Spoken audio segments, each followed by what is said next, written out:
নমস্কার, তোমরা দেখছো তোমাদের ইউটিউব চ্যানেল অ্যাট্রাক্টিভ স্টাডি। আমি দিব্যেন্দু। আজকের এই ভিডিওতে তোমাদের আমি বলবো যে এসএসসি জিডি কনস্টেবলে সিলেকশন পাওয়ার পর তোমাদের পুলিশ ভেরিফিকেশন কিভাবে হবে। তোমাদেরকে নিজে থেকে পুলিশ ভেরিফিকেশন করতে হবে নাকি তারা বাড়িতে এসে ভেরিফিকেশন করে যাবে? আর যদি ভেরিফিকেশন হয় তাহলে কত টাকা লাগবে? তোমাদের অনেকজনের কিন্তু এটা কোয়ারি আছে এবং বারবার করে অনেকজন জিজ্ঞাসা করছিল আমাকে।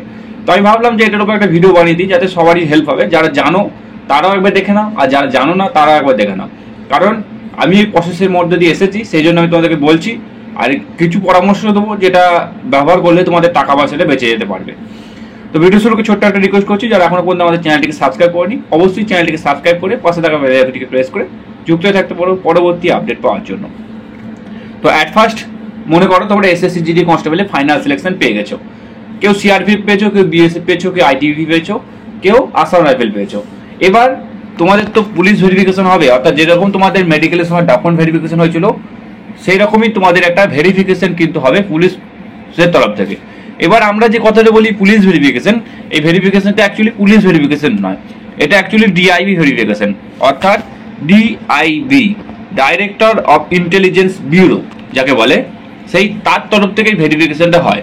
মানে তুমি অ্যাকচুয়ালি কোথাকার বাসিন্দা, তোমার নামে কতটা জমি জায়গা আছে, প্লাস তোমার নামে কোনো কেস আছে নাকি, তুমি কোনো গুপ্তচর সংস্থার সঙ্গে যুক্ত নাকি, তুমি অন্য দেশের কোনো নাগরিক নাকি, এই সমস্ত যতগুলো তথ্যগুলো আছে এই তথ্য এই ডিআইবি তরফ থেকে যে সেন্ট্রাল ফোর্স কিন্তু এখানে চায়।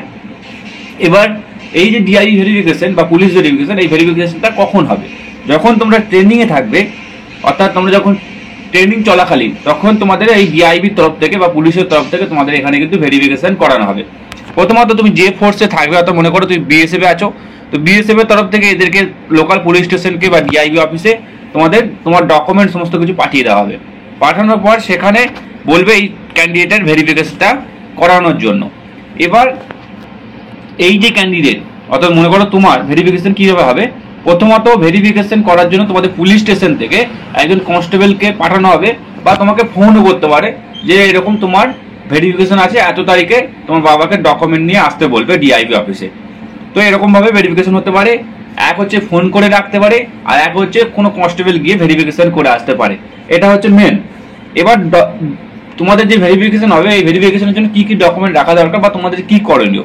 প্রথমত তোমাদের এই ভেরিফিকেশন হওয়ার আগে, মানে তোমরা যখন জয়েনিং করতে যাবে, ট্রেনিং সেন্টার যাবে, তার আগে আমি তোমাদেরকে বলবো তোমার যে সমস্ত ডকুমেন্ট আছে, অর্থাৎ joining letter 1 copy, plus Aadhaar card, voter card, PAN card, educational qualification, Madhyamik Uchcha মাধ্যমিক, তোমার যতগুলো ডকুমেন্ট আছে ততগুলো ডকুমেন্ট জেরক্স করে তোমাকে রেখে দিয়ে যাবে। প্লাস সাথে জয়েনিং লেটারটা তোমরা জেরক্স করে রেখে যাবে, এবং প্রতিটা ডকুমেন্টের উপরে সেলফ অ্যাটেস্টেড অর্থাৎ সই কিন্তু করে দিয়ে যাবে। এবার কি হবে, যখন তোমার পুলিশ ভেরিফিকেশন হবে তখন তোমার বাবাকে ডাকবে ডিআইবি অফিসে, তখন সেই ডকুমেন্ট কোটা নিয়ে গেলেই সেখানে কিন্তু ভেরিফিকেশন হয়ে যাবে। এবার অনেক ভেরিফিকেশন অফিসে, আমি সব বলবো না, অনেক ভেরিফিকেশন অফিসে টাকা চায়। তো আমি তোমাদেরকে একটাই কথা বলবো যে কোনোরূপ টাকা পয়সা দেবে না। কারণ তোমার যদি ডকুমেন্ট ওকে থাকে, অর্থাৎ তোমার যদি কোনো ডকুমেন্টে ভুল না থাকে, তোমার যদি বার্থ সার্টিফিকেট থেকে থাকে, তাহলে তোমার নিজের কোনো ভুল নাই, অর্থাৎ তুমি যদি একদম ওকে থাকো, তুমি কোনোরূপ টাকা দেবে না। কারণ কাজটা তাদের, অর্থাৎ যে অফিসার ভেরিফিকেশন করবে সেটা তাদের। তুমি ডাইরেক্ট বলতে আমি কোনো টাকা দিতে পারবো না। হ্যাঁ, সেটা মানবিকতার খাতিরে মিষ্টি খাওয়ার জন্য 500 টাকা কি 200 টাকা 100 টাকা সেটা নিতে পারে, সেটা তুমি দিতেই পারো। কিন্তু যদি 5000 10,000 টাকা চায়, সেখানে কিন্তু তোমরা কোনোরূপ টাকা কিন্তু পে করবে না। কারণ ওটা এই ভেরিফিকেশন করাটা তাদের ডিউটি মধ্যে পড়ে, তাই তারা তাদের কাজ করবে, তুমি তোমার কাজ করবে। মেন তোমাদের একটাই কাজ, ট্রেনিং সেন্টারে যাওয়ার আগে তোমার যতগুলো ডকুমেন্ট আছে সেই ডকুমেন্টগুলো অ্যাটেস্টেড করে রেখে দিয়ে যাবে।